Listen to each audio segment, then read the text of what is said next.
तो दोस्तों आसान लोन्स का आईपीओ आज मार्केट में ओपन हो चुका है। तो आज हम बात करेंगे इस कंपनी के बारे में। इस कंपनी का नाम है AKME फिनट्रेड इंडिया लिमिटेड। और इशू से रिलेटेड जो कुछ इन्फॉर्मेशन है सबसे पहले मैं आपको बता दूं तो जो इशू है वो 132 करोड़ रुपए का है और ये पूरा का पूरा फ्रेश इशू है।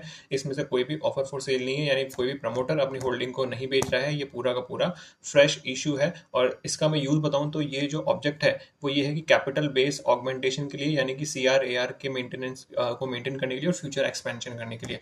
तो जैसे कि आप सभी जानते हैं कि ये जो कंपनी है ये एक NBFC है और इनको CRAR जो रेशियो है RBI के द्वारा बताया जाता है वह एक मिनिमम एक परसेंटेज आपको मेंटेन करके रखना होता है। तो उन रिक्वायरमेंट्स को पूरा करने के लिए और साथ ही फ्यूचर में एक्सपैंड करने के लिए इन्होंने यहाँ पर ये IPO मार्केट में लॉन्च किया है। उसके बाद बात करें तो आज 19 तारीख को ये IPO ओपन हो चुका है। 21 तारीख तक ये IPO ओपन रहेगा। अलॉटमेंट ऑफ शेयर जो है वो 25 तारीख तक आपको शेयर्स आपके अकाउंट में क्रेडिट हो जाएंगे और रिफंड जो है वो भी 25 तारीख से आपको मिलना स्टार्ट हो जाएगा। साथ ही जो लिस्टिंग है वो 26 जून को मार्केट में हो जाएगी। रिटेल इन्वेस्टर के लिए जो लॉट क्वांटिटी है, एक लॉट में 125 शेयर्स होंगे और कट ऑफ प्राइस जो है वो 120 है। जो पर लॉट का अमाउंट जो निकल के आता है वो है 15,000 रुपये पर लॉट, जो कि एक रिटेल इन्वेस्टर को एक लॉट के लिए देना पड़ेगा। इसके बाद हम बात करते हैं कंपनी के कुछ फाइनेंशियल इन्फॉर्मेशन के बारे में, जो कि इस IPO को जानने के लिए आपके लिए बहुत ही इंपॉर्टेंट होने वाली है।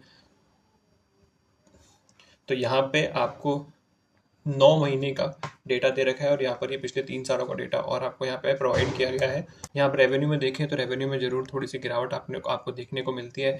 जो 86 करोड़ रुपीस का था 2021 में, वो आज 53.45 करोड़ का है। तो यहाँ पर थोड़ा कोविड की वजह से भी यहाँ पे कंपनी को थोड़ा सेल्स में गिरावट देखने को मिली है। साथ ही अगर आप प्रॉफिट आफ्टर टैक्स देखें तो प्रॉफिट आफ्टर टैक्स भी जो है वो 12.5 करोड़ रुपए के आसपास है, जो कि 2021 में 16.5 करोड़ रुपए के आसपास होता था।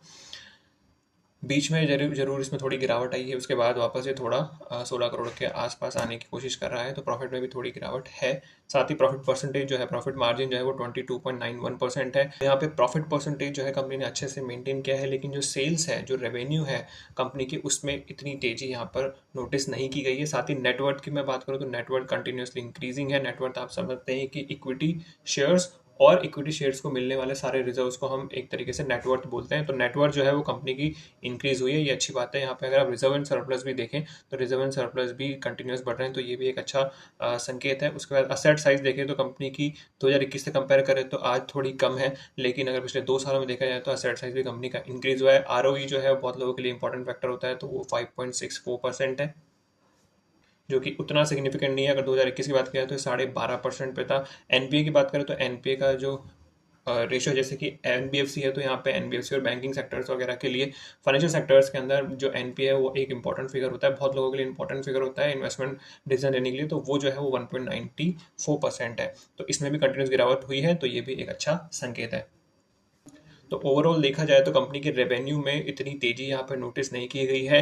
ROE है वो थोड़ा कम है, जो रिजर्व एंड सरप्लस है और नेटवर्थ है कंपनी की अच्छे से इंक्रीज हुई है, लेकिन सेल्स में थोड़ी कमी है। तो ये था एक इंपॉर्टेंट इन्फॉर्मेशन इस IPO के बारे में। इस IPO में पैसा लगाना है या नहीं लगाना, इससे रिलेटेड कोई भी डिसीजन लेने के लिए आप अपने फाइनेंशियल एडवाइजर या प्लानर की सलाह जरूर लें। इस वीडियो का पर्पस पूरी तरह से एजुकेशन पर्पस है। यहाँ पे हम आपको कोई भी इन्वेस्ट करने या नहीं करने की सलाह नहीं देते हैं। तो मिलते हैं नेक्स्ट वीडियो में। Thank you so much.